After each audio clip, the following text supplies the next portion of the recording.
Good morning. Hi, welcome back. Thanks for joining. Uh, my name's Denise Sims, and today I'd like to talk about being called. Now, in what we're experiencing in this time of crisis and how rapidly things are changing, like minute per minute per minute, daily, oh my goodness, so much changing so fast. It's just uh, different than anything that's ever happened in my lifetime. So, anyways, so today I want to talk a bit about what I've observed in, through this process. And there's actually a lot of amazing things I've, that I've observed. And one of the main things that I'm noticing is that we are really right now being called to be the best we can be.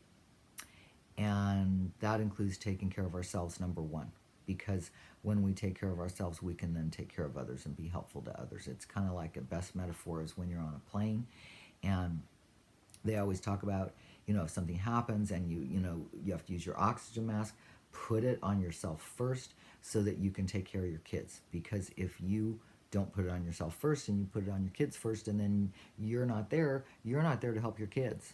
So it's really, really important for us to take care of ourselves so we can be helpful to others right now. So what I'm noticing is it's really coming into focus that what's being called to the fore is A, being, helpful, and B, uh, creativity and exploration and ingenuity. And right now, that's being called forward more than anything. And as a country, our country was founded on that, was founded on exploration, was founded on forging into new places that hadn't been done, and exploration. So right now what I'm noticing is that that's really coming into focus. And it's coming into focus in a whole different way. It's coming into focus in such a way that we're having to reprioritize it just immediately, daily, reprioritize all the time. And so what's shifting is different things are coming into focus about what's important. And all of us are kind of having an awareness of how important our family is, how important our relationships are, how important our loved ones are. And that's coming into focus more than it ever has in my lifetime. And the other thing is, it's all of it is very simple things that don't cost money. It's really fascinating. It's just us coming back to really being in relationship and being in relationship in a genuine, authentic way that we connect. And what's fascinating is technology is facilitating it. However, I'm noticing we're using technology so differently. So, especially here in the Bay Area, because Silicon Valley's here and it's the number one tech, capital in the whole wide world, that if you live here in the Bay Area, our culture is radically different than any other culture, technology-wise, because we're always, aware of what's cutting edge, what's in the, on the front, and it's just a whole different culture here that you don't really realize unless you leave and go to another state or go to another country. You don't really realize how different it is here in the Bay Area. So what's happened over the last, well, since the 1970s actually, I read this about a year ago, that since the 1970s, as a country, our happiness quotient has gone down the toilet, plummeted. And the suicide rate has shot straight up. And people with depression and anxiety shot straight up. And this has happened more and more and more and more since the 70s, and accelerated in the 90s, and accelerated when smartphones came, and accelerated ever since, and ever since all that happened. So more and more and more. So what's happened is people have gotten more and more in their screens. And they've gotten in their screens correlated to information. and more and more and more and more. Oh my gosh, information, information, information. And so much so that it even changes conversations about, if you're discussing something and there's something you're talking about that, you might have different opinions, and then people right there sitting at the table, I look it up and see I'm right, like that. So we, we've just evolved into so much more in that screen, and it's evolved and evolved to I and me more and more and more than it ever has any other time in our history.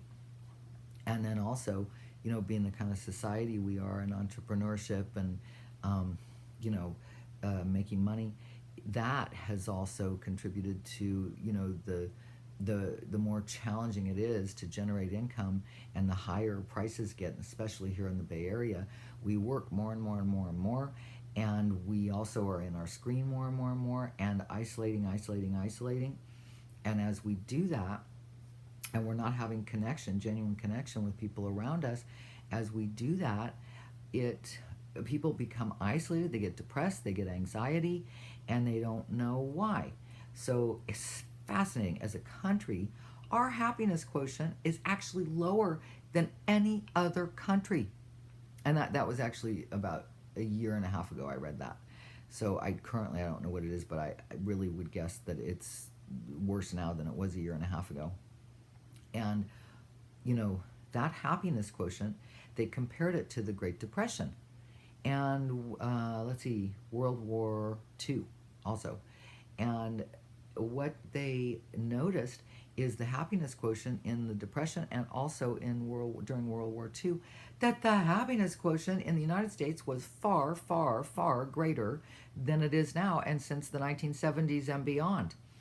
And the happiness quotient, that I can't remember the numbers exactly, but it was very high in World War II and in the Depression.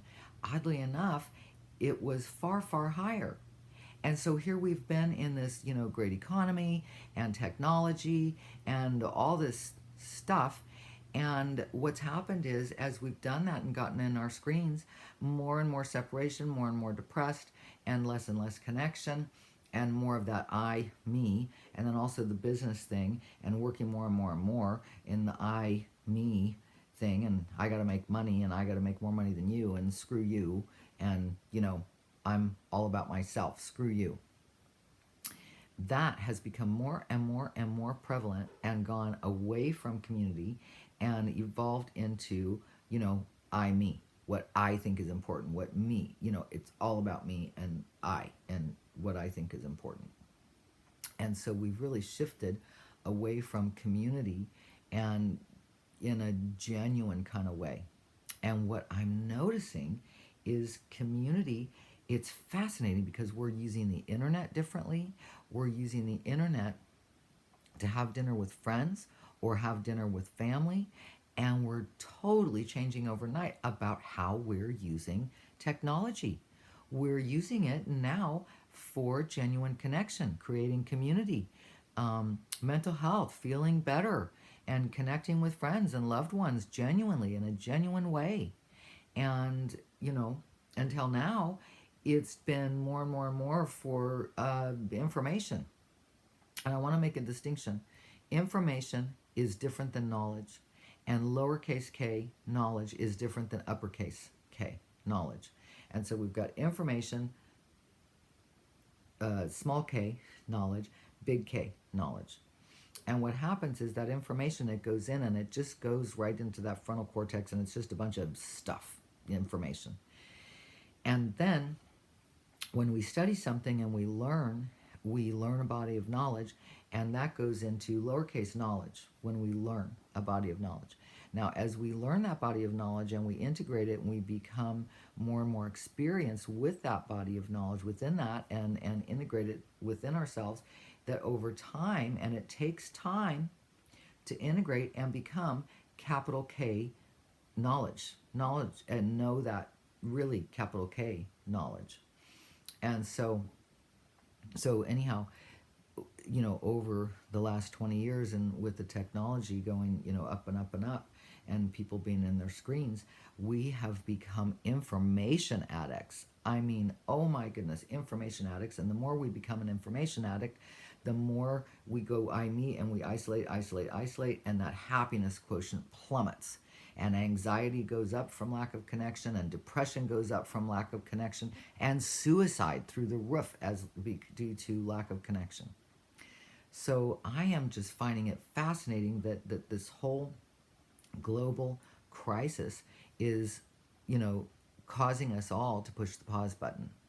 And as we've pushed the pause button, it's changed our priorities into, what's really important. And it's done it really just like a whiplash in the blink of an eye, reprioritizing. Now, the other thing I'm noticing is all these observations about nature and what's changing in such short time. So here in the Bay Area, we've had a shelter in place order for 2 weeks now. And I really noticed after even 8 days, and then again at 10 days, and then more so now, how much is changing, how quickly. Every single day, there's more birds in my backyard. Every single day, the clouds are just beautiful, and they're real clouds. They're not fake, seeded clouds. And, I haven't seen clouds like the ones I've seen in the last 5 days. I haven't seen those kind of clouds since I was 5 years old, and that was a really long time ago. So it's just amazing how quickly I'm noticing these changes and nature righting itself. And then also, because we have to pause, we are more available to be present to those changes, and we can see those changes. And so, as we, slow down and pause, we're able to notice different things and have appreciation for different things around us. And so as nature really comes in, and it's just so happy, and then we have a moment to have gratitude for it and be thankful, that promotes a sense of natural and intrinsic reciprocity, that the nature and the beauty is there, and that we have an appreciation for it.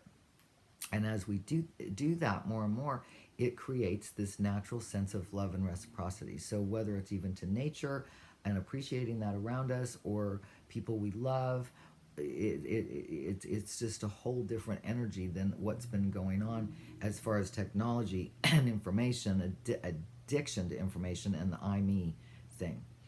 And so I've just been fascinated by noticing how all this unfolds.